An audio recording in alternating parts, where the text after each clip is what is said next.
कर्माबाई खिचड़ी बनाती थी ना, तो एक दक्षिण भारत के एक साधु आए, तो दक्षिण भारत के साधु ने देखा क्या कर रही हो, बोले खिचड़ी बन, नहाई स्नान किया, बोले नहीं नहीं वो स्नान के समय तक तो बहुत देर हो जाती है, जगन्नाथ भगवान को वापस जगन्नाथ जाना पड़ता है, बहुत देर हो जाती है, इसलिए मैं बिना नहाए बना देती हूँ।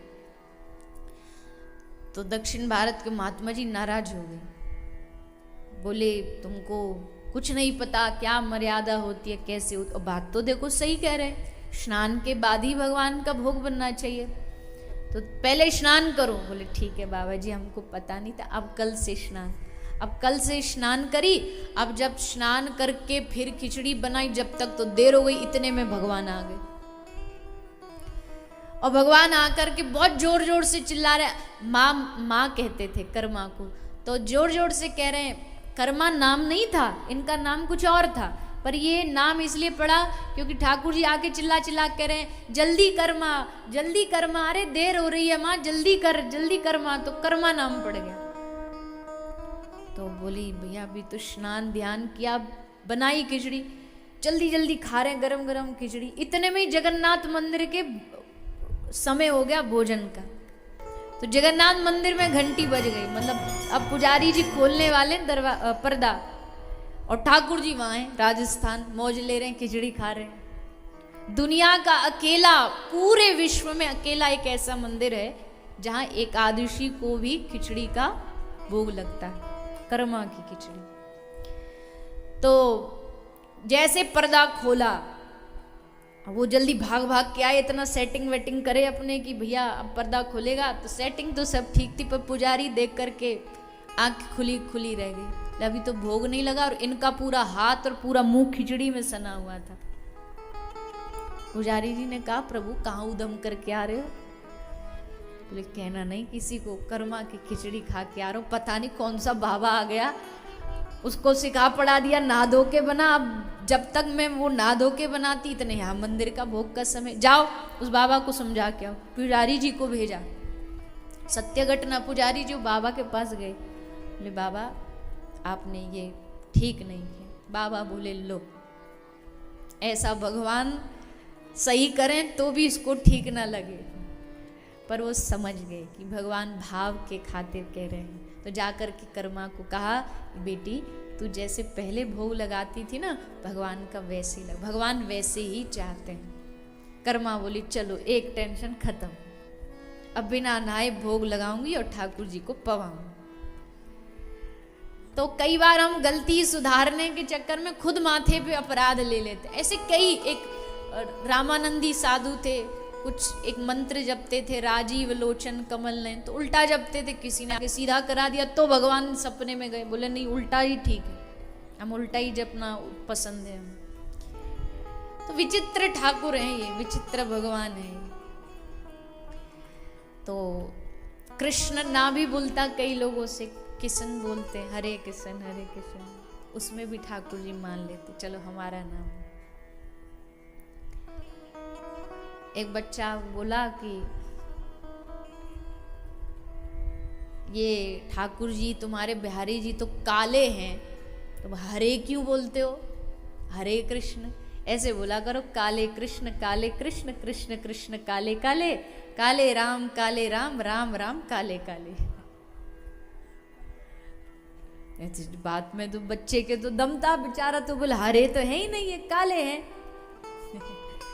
तो फिर बच्चे कुछ समझे, हरा, ये हरे कौन है, हरा है राधा रानी, राधा रानी का एक नाम है हरा, पर ये संस्कृत का मंत्र है,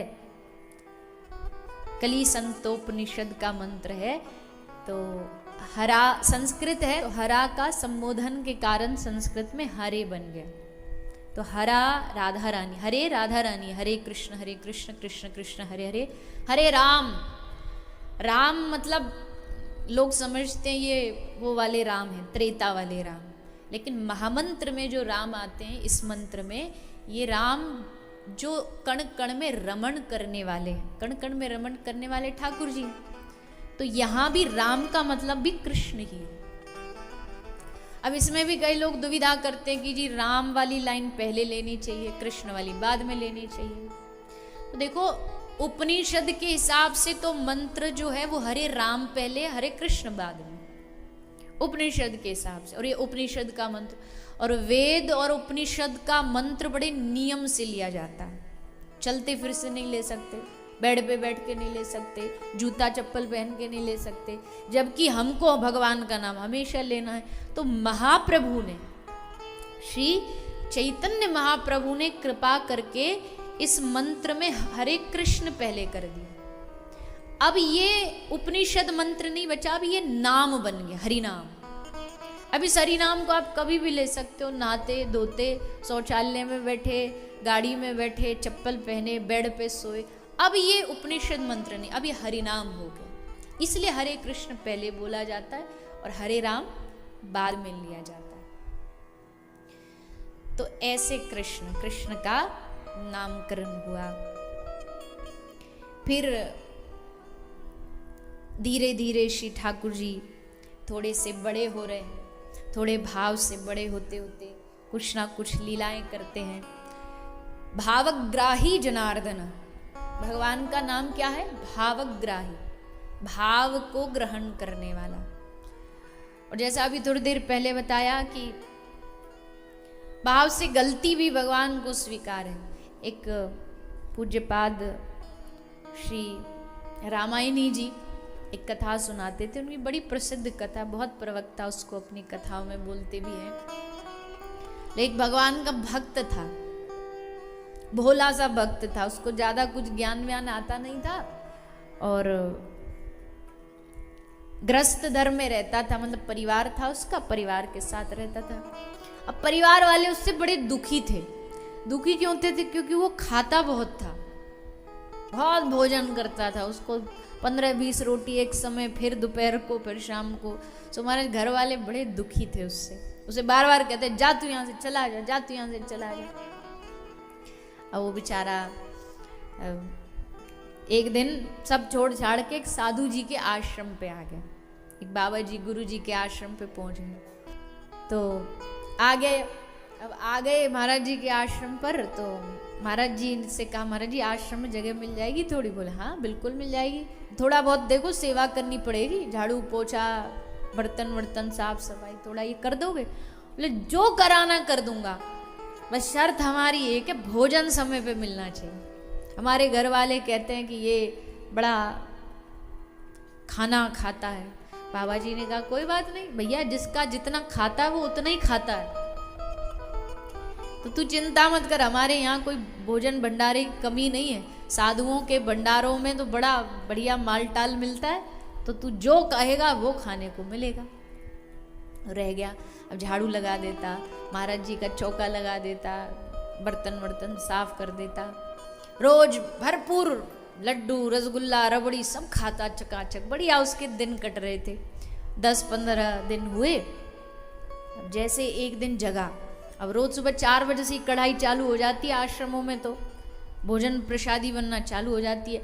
आज सबरे चूल्हे बंद पड़े थे, चूल्हे में न लकड़ी न अग्नि कुछ नहीं। तो उसने किसी से पूछा कि जी भैया आज कौन सा ऐसा दिन हड़ताल आ गई जो आज सब कुछ बंद पड़ा है? तो एक बोला भैया जी आज एकादशी है। बोले मतलब एकादशी को आश्रम में भोजन नहीं बनता, सब फलाहार करते। तो भागा भागा गया महाराज जी के पास, गुस्से में बोला महाराज जी हम पहले ही बोले थे आपको, एक ही शर्त है, हमको भोजन मिलना चाहिए, हम फलाहार वाले नहीं, हम फुल आहार वाले हैं, हमको एकदम चकाचक चाहिए पेट भर के। बाबा जी बोले देखो आश्रम का नियम, यहाँ कोई भी भोजन नहीं परोसा जाता, अन्न नहीं, और अन्न खाना और खिलाना भी पाप है। पर भैया अब देखो तुम्हारी आत्मा को भी दुख देना पाप है, तो हम एक रास्ता निकाल सकते हैं कि थोड़ा सा आलू थोड़ा सा आटा तुमको दे देंगे, आश्रम से थोड़ा दूर जंगल में जाके तुम अपने लायक बना के खा लेंगे। हाँ चलेगा चलेगा बिल्कुल चलेगा। पर गुरु तो गुरु होता है ना, गुरु ने कहा कि खा तो लेना पर एक शर्त है, भगवान को भोग लगा के खाना। बोला हाँ भोग लगा के खाएंगे। अब उसको पता था भोग लगाए कि हाथ जोड़ के उनको अर्पित करेंगे, फिर सबरा माल यहीं आना है। भोग का सबको कंफर्म होता है ना कि जितना चढ़ा के 4 रोटी 4 ही वापस आएंगी। अगर उसमें से एक गायब भी हो गई ना तो हमारी मति ऐसी, हम ये नहीं सोचेंगे भगवान ने खा लिया, हम सोचो कोई चूहा हुआ लेगा होगा। हमें पता ये तो खाते ही नहीं है, ये तो खाने वाले हैं ही नहीं। तो बोला ठीक ठीक भोग भोग लगाएंगे तब खाएंगे। आ गया आटा थोड़ा आलू लेकर के आया, जंगल में इसने भोजन बनाया। राम जी का थोड़ा भक्त था तो बुला रहा भगवान को, आज मनी अर्घान आरती यहाँ यही मेहमानी, रूखा सूखा पाओ प्रेम से पियो नदी का पानी। राजा राम आइए सीता राम आइए, मेरे भोजन का भोग लगाए। हाँ यही है। तो बोलते कि भैया आओ आकर के भोग लगाओ। अब ठाकुर जी ऐसे थोड़ी आते हैं, नहीं आए। तो मालूम है भगवान को क्या कहता है? भगवान को कहता है भूल करोगे यदि तज दोगे भोजन रूखे सूखे। आपको क्या लग रहा है रूखा सूखा भोजन है? भूल कर रहे हो बहुत बड़ी। भूल करोगे यदि तज दोगे भोजन रूखे सूखे, क्योंकि आश्रम में है एकादशी, बैठे रहोगे भूखे। आज नहीं मिलना वहां, कोई सिस्टम नहीं खाने वाने का, चुपचाप आ जाओ, ये रूखा सूखा खा लो, पानी पी लो, जय सिया राम। अब जैसे इस भोलेपन ने भगवान को पुकारा, जैसे भोग के लिए आवाहन किया, तो प्रगटे प्रभु कौतुकी कृपाला।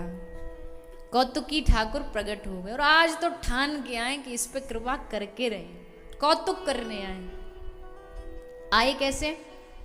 इसने आंख खोली और जैसे आंख खोली महाराज एकदम ये तो टेंशन में आ गया।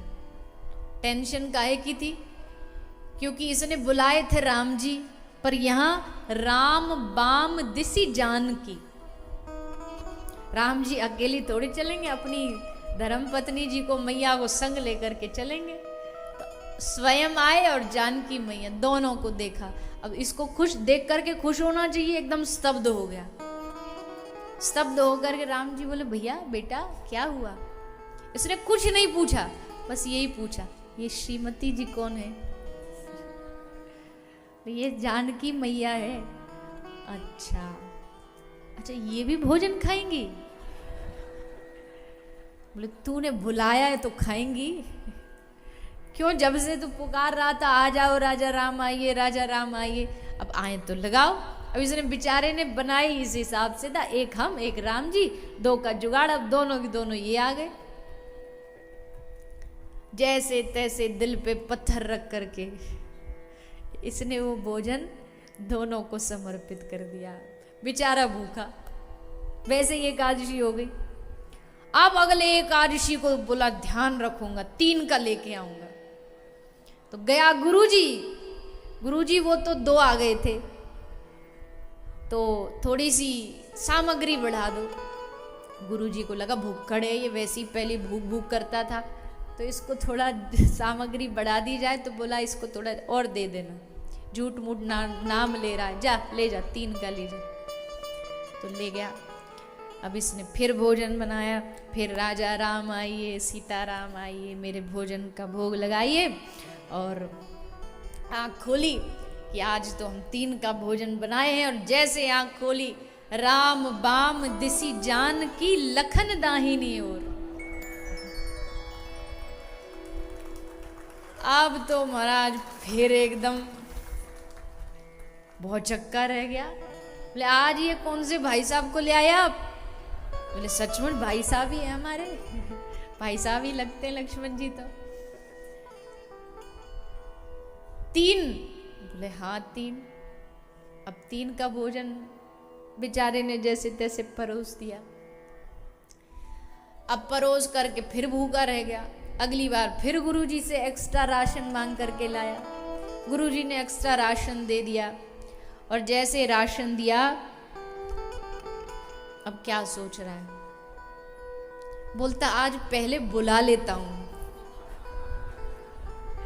फिर बनाऊंगा। इनका कोई भरोसा नहीं, सबरी मंडली लेके आ जाए। और वही हुआ। जब जंगल में भक्त ने कीन करुण पुकार, तो क्षण भर में प्रकट हुआ दिव्य राम दरबार। आज अकेले नहीं आए, आज लखन भी हैं, शत्रुघ्न भी हैं, भरत लाल जी भी हैं और हनुमान जी भी नीचे बैठे बैठे मुस्कुरा रहे हैं, ये हम भी आए हैं। अब तो महाराज क्या बोला जानते हैं? बोला देखो ये रहा आटा, ये रही सब्जी, ये रही अग्नि, तुम जितनों को खाना है खुद बनाओ और भोग लगाओ, हम नहीं बनाने वाले हैं। हम तो बावरे हो गए तुमको खिलाते खिलाते, हर बार मेंबरशिप बढ़ते जा रहे हैं, हम नहीं खिलाने वाले। राम जी ने कहा कोई नहीं, आज हम तुझे खिलाएंगे, बैठ। और तुरंत भगवान ने आह्वान किया, रिद्धि सिद्धि, सारे जंगल में मंगल भंडारा चालू। रिद्धि मैया रोटी बेल रही हैं, सिद्धि जी सेक रही हैं और सबरे देवी देवता उपस्थित होके आज भंडारा कर रहे हैं। भरत जी पानी भर भर के ला रहे हैं, लक्ष्मण जी सब्जी काट रहे हैं, सबरे देवता काम पे लगा दिए, भोजन प्रसादी सब पाली। अब गुरु जी को जाके कह रहा है, गुरु जी मेरे साथ बड़ा धोखा हुआ। गुरु जी बोले कौन सा धोखा हुआ? बोला प्रथम दिन भोजन के हित जब आसन मैंने जमाई, उधर ना भर सका सिया जब सम्मुख आई। उधर ना भर सका सिया जब सम्मुख आई, फिर विनीत आए भाई पर भाई, फिर विनीत आए भाई पर भाई, निराहार ही रहो आज मोहे परत दिखाई। तुम नहीं तजत सुबानी आपनी हम केते समझाए, अरे नर नारी की कौन कहे ये बानर हूँ संग लाए। मनुष्य तो छोड़ दो महाराज, बंदरों को भी संग लेकर के आए। हम तो महाराज हाथ खड़े कर दिए, अब गुरुजी आप ही संभालो। गुरुजी बोले कहीं ये कोई सामग्री कहीं जाके बाजार में बेच तो नहीं आता, इतनी सामग्री लेके जाता और हर बार। गुरुजी बोले हमको दिखाएगा कौन आता खाने? बोले चलो। ले गुरुजी का हाथ पकड़ के आ गया, आकर के गुरुजी से बोला अब देखना, अब देखना हम बुलाएंगे तुरंत सबरा की सबरा मोहल्ला आ जाएगा। इसने हाथ जोड़ के भगवान को पुकारा और भगवान प्रकट हो गए सबरे दरबार को लेके। अब प्रकट हो गए, बोले देखो गुरुजी आ गए। गुरुजी को दिख नहीं रहे। गुरुजी बोले कहाँ है, कौन है, हमको तो दिखाई नहीं दे रहे। बोला लो हद हो गई, आपको दिख नहीं रहे, हमको छोड़ नहीं रहे, हमारे हर बार पहुंच जाते हैं, हम हमारे पीछे ही पड़े। तो हाथ जोड़ के क्या बोला? हाथ जोड़ करके भगवान से कहा देखो प्रभु, आज इनको नहीं दिखे ना तो हम पे कलंक लग जाएगा कि झूठ मूठ जा करके ये तो कुछ ना कुछ गड़बड़ करता था, इसलिए अगर हमारी इज्जत रखनी है उसके फल में बस एक काम करो, हमारे गुरुजी को दर्शन दे दो। बस भोले भक्त ने जैसे निवेदन किया, प्रार्थना की, सोई प्रभु ने कृपा की, गुरुजी को दिव्य दृष्टि दी और गुरुजी ने देखा सामने पूरा राम दरबार सजा हुआ। कभी कभी ऐसा होता है, कभी कभी गुरु गुड़ चेला चीनी वाला होता है। गुरु में वो भाव भक्ति नहीं होती, पर शिष्य कई बार गुरु से भी ऊपर पहुंचे हुए व्यक्तित्व के धनी होते और उन शिष्य की कृपा से गुरु का कल्याण हो जाता है। भगवान भी सोच लेते हैं जब मास्टर इसका, जो इसका गुरु कहलाने वाला है, उसका कल्याण तो करना पड़े, शिष्य की वजह से गुरु का कल्याण हो जाता है। तो ऐसा भगवान का ही बोला भक्त, भगवान ने इस पर खूब कृपा की, इसके गुरु पर कृपा की। कहने का भाव है कि विद्वता अपनी जगह, ज्ञान अपनी जगह, जिसमें ज्ञान है, जिसमें विद्वता है, प्रणाम है उनके ज्ञान को, उनकी विद्वता को। पर अगर उस ज्ञान में भाव ना हो, उस ज्ञान में भोलापन ना हो, तो विद्वता एकदम रूखी है, एकदम सूखी है। वो विद्वता भीतर अभिमान लेकर के आ जाएगी। लेकिन जो ऐसा सरल भक्त होता है, सरल हृदय जिसका होता है, भगवान को ऐसे भक्तों की चाह होती है। इसलिए कुछ आता भी है तो भी भगवान के सामने जाके कह दो, प्रभु हम तो अज्ञानी हैं, क्या ही जानते हम। वेद तुम्हारे मुख से प्रकट हुए हैं, वेदों की वाणियां तुम्हारे मुख से, क्या क्या ज्ञान दिखाएंगे आपको, क्या शब्द बताएंगे आपको। पर हाँ, जैसे भी हैं, चाहे अज्ञानी हैं, चाहे मूर्ख हैं, चाहे अनपढ़ हैं, पर हैं तुम्हारे, बस इतना जानते हैं तुम्हारे हैं। और यही भाव मन में बना करके रखिए कि किसी भी रूप से हम हैं, कैसे भी हैं हम, भले बुरे सब भगवान